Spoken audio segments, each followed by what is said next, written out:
I asked you earlier if you had shared the concept of subliminal therapy with friends or colleagues. I know you spoke with your son monosyllabically about it. But would it be possible for you, Martha, to explain to our audience, in a nutshell, what subliminal therapy is? Oh, okay. There's the conscious mind and the subconscious mind. Subconscious mind is made up of memory and emotion. Conscious mind is your consciousness of what you're doing at any given time.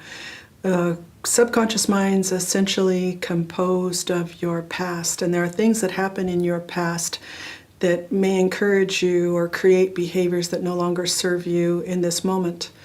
But there can be an ongoing struggle between the conscious mind wanting to do one thing, subconscious mind giving you directives to do another. So you got to get them both on the same page so they support the you of now. In a positive direction. Yes. And subliminal therapy does that. For me, it has been amazingly successful. Would you mind describing how the process works? Initial interview with Dr. Yeager, 30 minutes, so I don't waste his time or mine, find out if we're a good match, show up for treatment, go into trance, access subconscious, and ask subconscious to get on board with the task at hand in supporting the conscious and see how they respond. That's a fantastic explanation. I wish I could say it just like that. I get kind of caught up in the sort of the overly clinical explanation, but the way you describe it, it sounds like it's really accessible and doable for everyone. No one should have the fear that they won't be able to do this, in other words. Is that true? Oh, absolutely. It's so simple because you're the one that's the owner of your subconscious mind. So the only person you have to ask for permission to do this is you. So you have to let yourself do this also.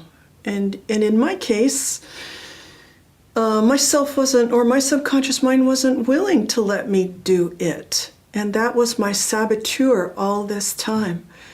And for as strong-willed as I was, I would fight against it, and I would just keep pressing on and struggling, but man, was it a battle.